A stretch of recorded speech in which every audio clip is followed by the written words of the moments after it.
What's up, Fusion 127? It is so good to see you. I know we haven't been online as much since we've been meeting in person, but I did want to kind of give some recap of some things we've been talking about here in small groups on Wednesday nights. If you're unaware, we've been meeting in person here at Washington Alliance, and we split up our youth group into two groups, and one is going to be, or is, our middle school group from 5:30 until 7 o'clock. And you can join us if you're in 6th to 8th grade. And then high school meets at 7:30 until 9. And that's running through the summer for now. We'll give you an update of what the fall looks like when we do our move up day in September. So at the beginning of September, we'll move up everybody. So you can just come to the age group that you had just finished this past school year.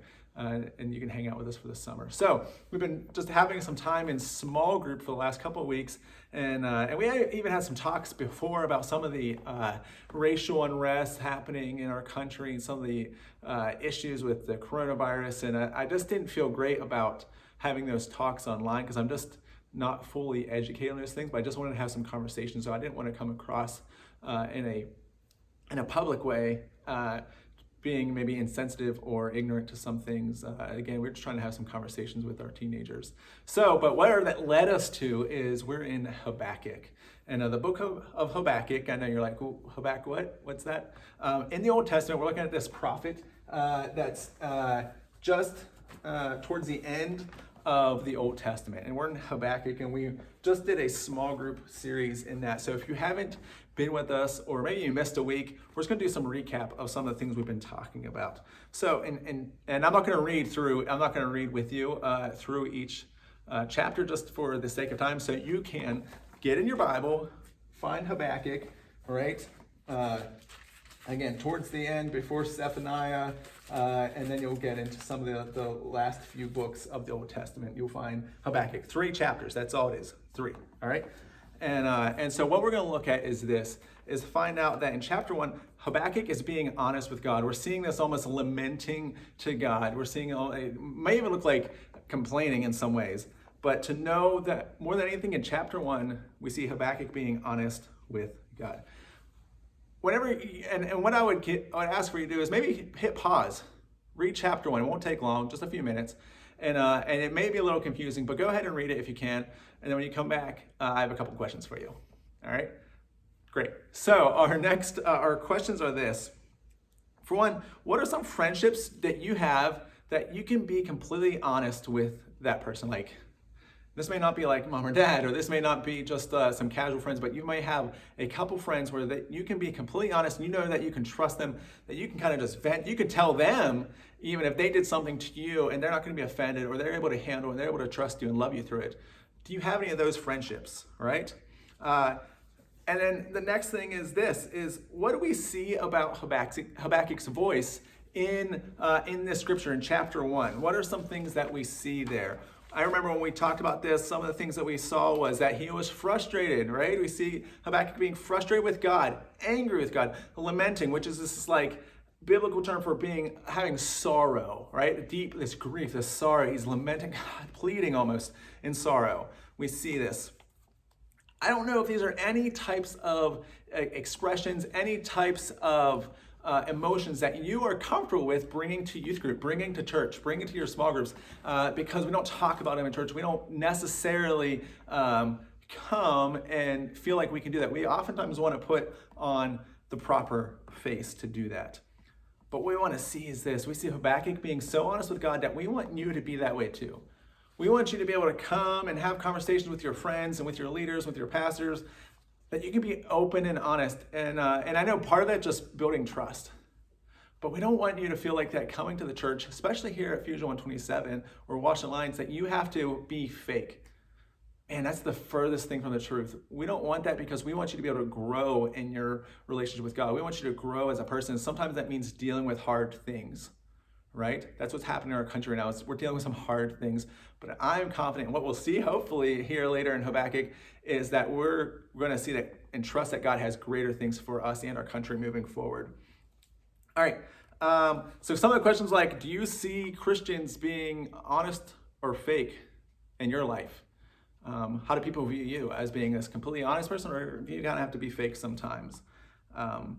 And here's a big question. How can you be more honest with God in your life? And what does it look like practically? Like, how can you, like we saw in Habakkuk, basically we see him just pleading with the Lord, tell him how it is, being frustrated. We see the Lord respond as well, like, listen, you're going to kind of suffer, and I'm actually sending Babylon to you, and it's not going to be good. And so we really see that him being so honest with God. How are you going to be honest with God? How do you take away the shield? Knowing that God knows everything about you, that He sees everything you do, and if you have a relationship with Him, that you would trust that. How can you be more honest with Him? How can you do that practically? What does that look like when you wake up? What does that look like in your relationship with friends? How do you be honest with Him more? And then we want you to do is spend some time in prayer. Pray about this. Pray about like what your week has looked like so far. What does your last month look like? How are you spending it? What are some things that have stood out? What relationships are going well? What things were good so far going on in last week? What things are giving you sadness and anxiety or stress? And if you're honest with God, like how are those things affecting you? How can you bring those to Him? Spend some time in prayer for that. The next week we went into Habakkuk 2, and we see kind of a shift in God. His response to some of the things that Habakkuk is complaining about. And our main idea is God desires justice for all people to be treated fairly. All right? He desires justice and for all people to be treated fairly. God is a God of justice, and He is displeased when people are taken advantage of. We see this all through this of how people are treated. And again, I would ask that you take time to read it. It just takes a few minutes, right? But Habakkuk 2 is all about God's justice. Habakkuk in the previous chapter was distressed, right? Because of all the injustice that was happening in Israel. And he complains to God. And then God tells him He's going to use the Babylonians to destroy Israel as punishment for turning away from God and doing evil. But God responds, letting Habakkuk know that Babylon will be brought down, and there is more to the story, right? God talks about justice and how He's going to bring His justice to him. So we asked this question, which I love it. If you had a superpower, what would your superpower be? Like if you could just think of something, right? I oftentimes imagine, mine, I thought like if I just was like kind of like a stretchy person, like like Elastigirl in Incredibles or Mr. Fantastic, where you can just like stretch all over the place, and I could I could make myself look kind of stretchy right now, and I could just like reach all the way over and grab like a drink and not have to get up. I could just be super lazy, all right? But I had a new one. I thought, man, what if I never had to sleep? Like my body wouldn't be affected by not sleeping. That I could just keep going, because I feel like sleep is a waste of time often. Like, I gotta go to sleep. I don't look forward to it, even though I like to do it once I'm asleep, right? I don't want to get up, but I just wish we didn't have to sleep. So maybe that would be one. What would your superpower be? And also, would it be good? Would you use it for good? Would you use it for evil? How would you take advantage of it? What we're finding out here is what superheroes oftentimes are associated with justice, right? They're trying to make a wrong and turn it to right, trying to help those that are in need oftentimes. And there's usually a villain that's right doing the opposite. But that's what we want to see, is how God is kind of helping bring justice to things. What were some injustices that we see in this passage? So if you read chapter 2, I'd read it. Come on, guys. Read it. It takes 5 minutes. What are some injustices that we see in this passage that God is not okay with? All right? Maybe unjust economic gain or slavery, abuse of alcohol by irresponsible leaders, people being taken advantage of. So if you think about now, because that's what we want to do, right? We want to be able to look at Scripture and then look and think about our lives and look at the parallels and see how we can respond. So if there were injustices happening then, and God responding because He wants to respond, what are injustices happening now? If you think about our society, some of the big topics going on, maybe human trafficking, maybe abortion, cheating in businesses, racial discrimination, pornography, gossip going on. And maybe that's something that's big, but also in your life. Because that's the other thing, is what's happening in our world, but what's also, if you bring it down to you, what's happening in your life? What's happening in your world right around you? What are things, injustices you see? How people are treated possibly, right? how people are gossiping and backstabbing one another. Maybe somebody's cheating on tests, right? Doing things they're not supposed to, sneaking out of their houses, right? What are the injustices happening in the world around you, and how can you be a help to those things? Maybe there's people that that don't have food to eat, right? Maybe their family isn't providing them or not able to provide for them, right? Maybe they're being treated fairly. How can you be a help in your world around you? And here's a kind of a thing where you can spend some time maybe in prayer. As we think about injustices that exist, what I would ask, and what I have asked some students is, man, are you able to think of one thing? Maybe it's a kind of a national or global injustice, or maybe it's one that just something that happens in your world around you. But if you could think of one that you could really press on your heart, that you could try to get some sympathy for, that you would care about so much, because between you and I, most of us are pretty privileged.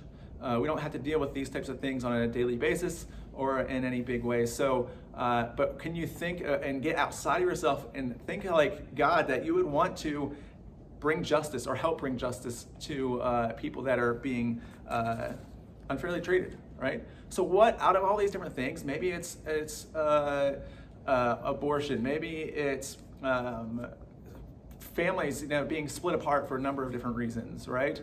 Maybe it's people going hungry. Whatever it may be, maybe there's gossip happening around you, maybe there's cheating going around you. How can you make it important to you? And how can you respond? How can you care? I just ask you to spend some time in prayer for that. But then we get to number 3, chapter 3, and again, read it. Go ahead, take a few minutes. Not real long. I'm trying to keep this short so you guys can spend some time reading. It's only going to be a little bit of time. And then this is the thing, is Habakkuk sees, he knows that trouble is imminent, but he commits to rejoicing in the Lord even in the day of trouble. Man, if that doesn't sound like today, I don't know what does. Like, where we just know that there's trouble around us, but how am I going to be able to rejoice in the Lord? How am I going to be able to rejoice in him? So, think about this. Think about a time in which you knew you were about to get in trouble for something. What did you do? And did you try to get out of it? How did you try to get out of that trouble? Like, what did you do? So what did you do? Get in trouble. Did you get out of the trouble, right? Did you try to get out of it? This is the thing. Habakkuk knows trouble's coming. He knows that trouble's coming. So if you look just at a few of these verses, how does he respond to these? And I will go to a couple of these with you real quick. How does he respond to know that trouble is coming? Listen to this. He says, I hear and my body trembles. My lips quiver at the sound. Rottenness enters into my bones. My legs tremble beneath me. Yet I will quietly wait for the day of trouble to come upon people who invade us. Yet I will rejoice in the Lord, and I will take joy in the God of my salvation. God, the Lord, is my strength. He makes my feet like the deer's. He makes me tread on my high places. So we see this response. He knows there's trouble. He knows he's in trouble. Right? Israel, they have turned away from God, right? They deserve this punishment. So there's trouble coming, but I'm going to rejoice in the Lord regardless. I'm going to wait. And man, there are so many blessings on those that wait upon the Lord, are able to endure, right? There's going to be, we have to face some of the consequences that come our way, but how are you going to respond to them? Are you going to trust in the Lord? And know that he loves you. And to know that he loves you through, you're not too far gone. You haven't done something that God doesn't already know. We're going to talk about that in a moment, right? We see how he responds in that way. He chooses joy in the midst of suffering. If you go back to Lamentations 3, which has some similar themes in it, Lamentations 3, again, we're talking about that word lamenting, right? And it's possibly Jeremiah lamenting about this fall of Judah here. And we look at a couple of the different verses. Lamentations 3, verse 20. My soul continually remembers it and is bowed down within me. But this I call to mind, and therefore I have hope. The steadfast love of the Lord never ceases. His mercies never come to an end. They are new every morning. Great is your faithfulness. They're talking about God, like great is his faithfulness. The Lord is my portion, says my soul. Therefore I will hope in him. The Lord is good to those who wait for him, to the soul who seeks him. It is good that one should wait quietly for the salvation of the Lord. It is good for a man that he bear the yoke in his youth. Let him sit alone in silence when it is laid on him. For one, we don't talk like that in our world, but we don't even think about it that way of man, there's hardships happening, there's suffering happening, there's things, I see trouble coming, I see it's coming, I want to freak out, I want to tell everybody, I want to post about it, right? I'm going to complain in that way, but man, am I able to just sit and wait on the Lord and rejoice and find joy in him and trust him and trust him? How do people normally respond to adversity? I think I kind of got into that for a moment, right? Maybe we start blaming others. Maybe we become depressed. We start looking towards other things that try to numb the pain. But what makes choosing joy so difficult? I'd imagine because it's very unnatural in the world or outside of the Christian life. And even for Christians in a lot of ways, it's very unnatural to be able to find joy in suffering. So a couple questions. What adversity do you have in your life today? And how do you respond? How would you like to respond to these difficulties? Like in the best version of yourself, when that's walking with the Lord closely and trusting him, what would that look like? What could it look like to choose joy while still being honest with God about your struggles? Like you're going to be able to express your heart and be honest with him and be angry a little bit, but still say, you know what? I'm going to find joy. We see that there in Habakkuk 16. We see halfway through, he said, my body trembles, I'm worried, I have all this going on. Yet, I will quietly wait for the day of trouble to come upon those who obey us. And then, yet, I will rejoice in the Lord, and I will take joy in the God of my salvation. God, Lord, is my strength. It's fantastic. Some things we can know, right?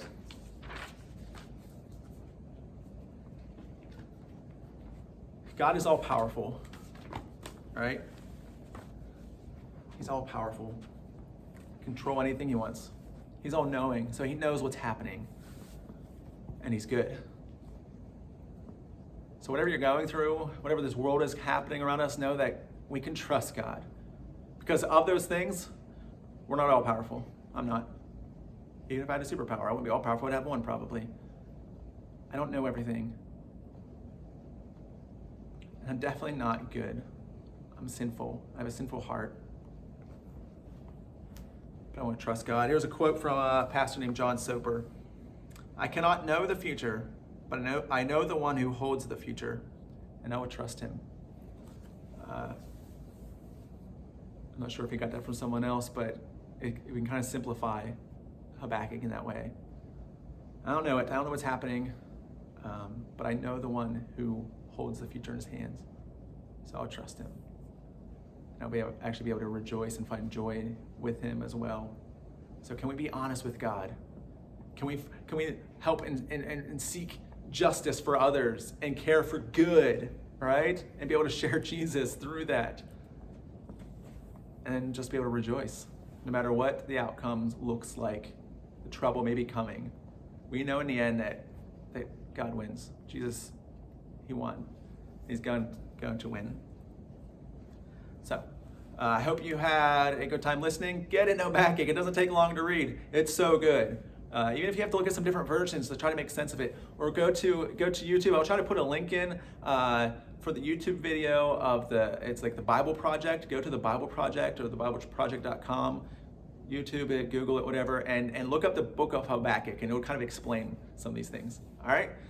Thanks for joining us, and we will see you next week.